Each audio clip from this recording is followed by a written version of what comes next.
It may be too early to tell, but I'm going to say I told you so about a Rams free agent as we are discussing some bold observations thus far in training camp. We are also going to talk about what Davante Adams had to say about Jimmy Garoppolo as well as their former team, all on today's episode of the Rams Digest. I'm your host, Joshua Giron. Remember, if you guys are not subscribed to the channel, do me a favor. Press the subscribe button now as roughly, and these numbers could be a little old here, but roughly 65.7% of you guys are watching the videos already, but you're still not pressing that subscribe button. All I'm saying is if you're already watching, might as well press that subscribe button so you don't miss any daily Rams content here at the Rams Digest. Apologize for the videos coming a little bit later in the evening. I appreciate you guys being patient on that front as I got to work during the day. So, of course, making these videos at night is a great way to end the night. But I appreciate all of you guys for being patient on that front. First things first, we are really talking about some bold predictions here, some bold observations, I should say, not predictions. Observations from what we've seen so far in training camp, and a couple of these things could be pretty bold. As we're hearing from Brock Vieira, he's coming to us from Sports Illustrated, talking about the Rams, and he's giving a few observations that he's seen thus far. Now, I want to take these with a grain of salt. First things first, it is I ruined one of them, but we're talking about some observations from a writer, and so it doesn't mean that this is fact. It doesn't mean this is what's going to happen when the regular season happens, but it does mean, hey, these players are showing some things that are causing some people to talk about particular position groups, particular who's going to start, relationships with the quarterbacks, all that good stuff. That's definitely things to look at and pay attention to. Now, there's 5 bold observations here. We're only going to talk about 2 that I felt were kind of more important, I felt more inclined to talk about, and that I found really interesting. And so we're talking about this first one here.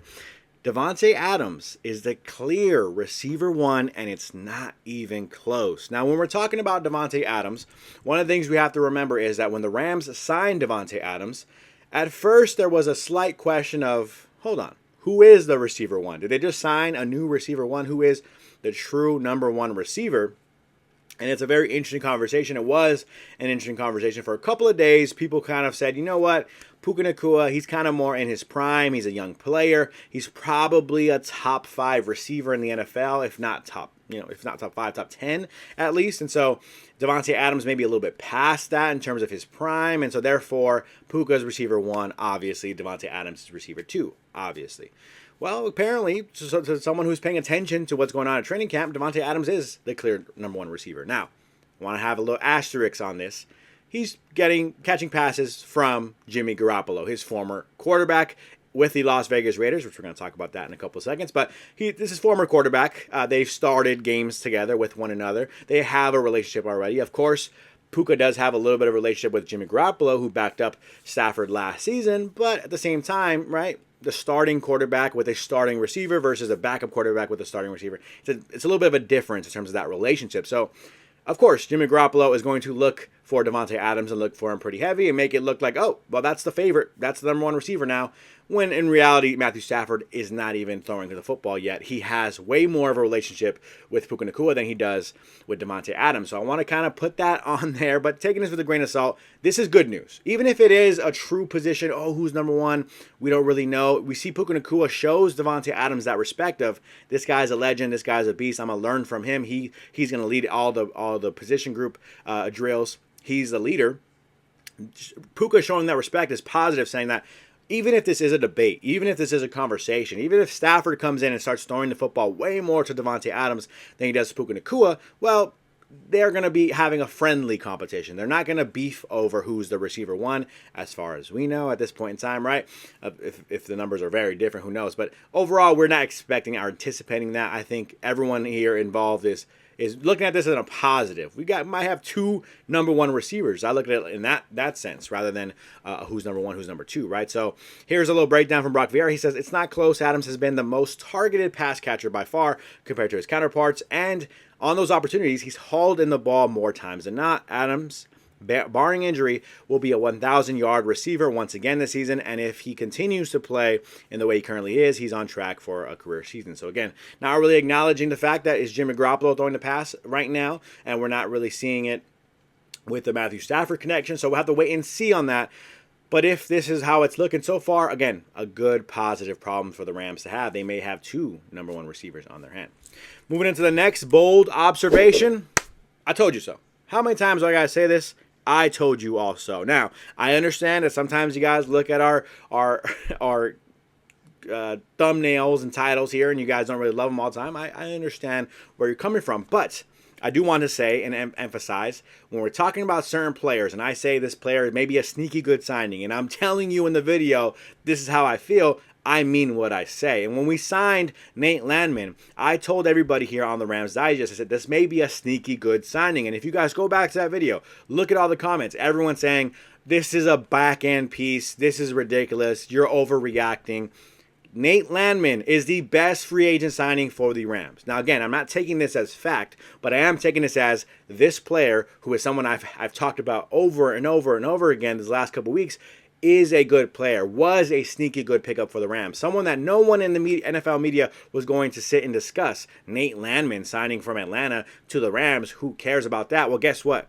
Nate Landman is probably going to be one of your starting linebackers, and that is the point that I was making back when they signed him. And so even more than Adams, Landman has fixed the issues within the linebacker room overnight. He's the current defensive signal caller. That's huge. He has great instincts, plays the run like a champ, and his brilliance in coverage. He is everything the Rams needed last season, and his ability to command has allowed Omar Speights to go and hunt. And I think that is very, very key here. Nate Landman being more of that inside linebacker who's going to lead your defense while Omar Speights goes and does what he does best. That is the key here, I think, for the Rams. The Rams have needed inside linebacker play. They signed it. They found it maybe possibly with Nate Landman. They signed him this offseason. He could potentially be a fan favorite this year, and he could potentially be one of the more important pieces on the defensive side of the football. That is what I was saying about him being possibly sneaky good back a few months ago when they signed him, and that's how I feel now, still to this day. Looking good so far. A little too early to say I told you all so, but I did tell you guys. We'll see. Let's look, and now we're seeing that kind of pay off a little bit. So keep your eye on Nate Landman and what he does for the Rams this upcoming season. Moving on from that, we are talking about shots fired. Real quick, we'll go quick on this. I know I spent a lot of time on the first story, but we're talking about Davante Adams. What he had to say about Jimmy Garoppolo, which is something my ears perk up when I hear that, because when the Rams did sign Davante Adams, another thing we talked about, aside from him starting and potentially being receiver one, was Davante Adams and Jimmy Garoppolo, that relationship. Is it going to be a bad one? Is it not going to be good? We've heard what he said, right, in terms of the TV show on Netflix, right, the receiver show. Didn't really sound like he was too happy, right, in Vegas with Jimmy Garoppolo throwing him the ball. Jimmy Garoppolo had a lot of lowlights, to say the least, in terms of his time with the Raiders, obviously leading to him being a backup quarterback for the Rams. And so here's Davante Adams saying, hey, look, he takes a brutal shot at the Raiders after teaming up with Jimmy Garoppolo on the Rams. So maybe, it was never something serious in terms of the relationship. It was more of what was happening with their environments. And so here's Davante Adams. He was actually talking on Sedano and Cap, the radio show here in Los Angeles. He says, I love Jimmy. It was never a personal thing. It's been amazing. We've gotten to catch up and get on the same page. Obviously, that was just a dark moment in all of our lives. I think all of us were pretty miserable over there. We kind of caught up and laughed about it. And we've been making plays since we've been here. Davante Adams on Jimmy G. And so that's very, very positive to hear, I think. One of the key things we've been discussing all offseason is Matthew Stafford. He's going to retire. Now he has a sore back. Oh, he's probably going to play in September, right, when it's July 30th. Not necessarily what you want to hear from your starting quarterback, right? 37 years old, dealing with some injuries, dealing with some back soreness. But we knew that was going to happen. When you're going to rely on a quarterback who is at the age of Matthew Stafford's age and how many years he's been in the NFL, that's the reality. And so having Jimmy Garoppolo is important because he is a good player who started for teams in the past. Didn't really look great in his only start with the Rams last season, but didn't look horrible. And I think he's a capable quarterback. I think a lot of Rams fans are confident could get some wins for you if he needs to be in that starting role at some point next year.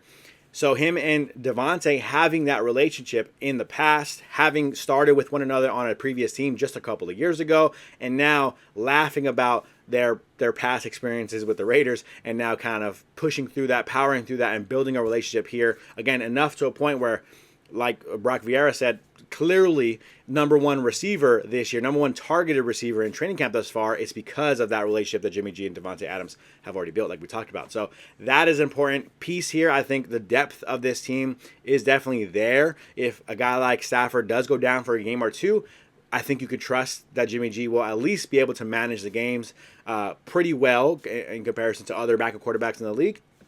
And that is kind of an important key here. If they can both stay on the same page and be in good graces with one another, then, hey, not really that much to worry about if you're missing your starting quarterback. You don't want to miss your starting quarterback ever, but if you have to go a game or two without him, this relationship is not broken and definitely looking actually more positive than anything. So that's definitely some good news on that front. Last but not least, my favorite part of the episode, where I ask a trivia question. You give your trivia guesses down below in the comment section. Whether you're right or whether you're wrong, we give you a shout out the next episode that I'm on here at the Rams Digest. A few of you guys played along with last episode's trivia of the day. If you missed it, here was a question we posed to everybody. Who was the first defensive player to win the NFL MVP award? A few of you guys played along at home. Here were the multiple choice options real quick before we move on. Who was the first defensive player to win NFL MVP? Was it A, Alan Page, B, Lawrence Taylor, C, Dick Butkus, or D, Reggie White? Again, who was the first defensive player to win the NFL MVP award? A few of you guys played along at home. Here were your trivia guesses. We had the Roger Will saying, I'm going Cocaine Cowboy, Lawrence Taylor. We had Floyd saying Lawrence Taylor. We had Juan saying, hey, what's up, Josh? Missed the last trivia. I was driving. No worries, Juan. All good. Don't text in or comment on a YouTube video while driving. On the injury stuff, I think people need to chill. We have time. I agree with you. Definitely. Interesting to acknowledge the injuries we've been having in training camp, but yes, we do have time for these guys to heal up.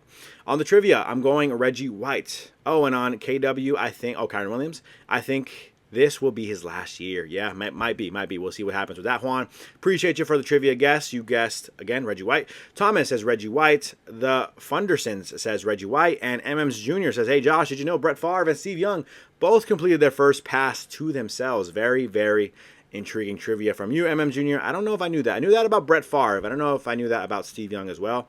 But, of course, they were throwing it to somebody else. But if it was tipped at the line and they both caught their own pass attempt, that's pretty crazy.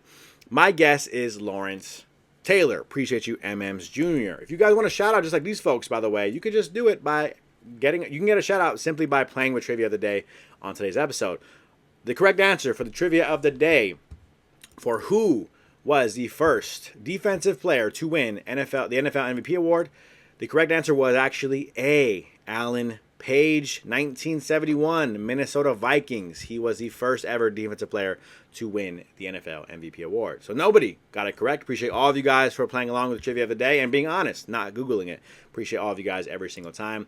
Thank you guys for playing along. Again, if you want to shout out just like these folks, play along with today's trivia question, which is this question right here. Which quarterback holds the record for most interceptions in a single season? Definitely not a record that you want to hold, but which one of these quarterbacks does hold the record for most interceptions in a single season? Was it A, Brett Favre? Was it B, Jameis Winston? Was it C, George Blanda? Or was it D, Peyton Manning? All quarterbacks threw a lot of interceptions in their career. Was it A, Brett Favre? B, Jameis Winston? C, George Blanda? Or D, Peyton Manning? Which quarterback holds the record for most interceptions in a single season? Don't Google it. Don't cheat. Play along honestly, and I'll give you a shout out on the next episode that I'm on here at the Rams Digest. Other than that, that's going to do it for me on today's episode of the Rams Digest. Hope you guys enjoyed today's video. If you guys are not subscribed to the channel, do me a favor. Press that subscribe button now so you don't miss any more daily Rams content. That's going to do it for me. I'm your host, Joshua Giron, and I'm out.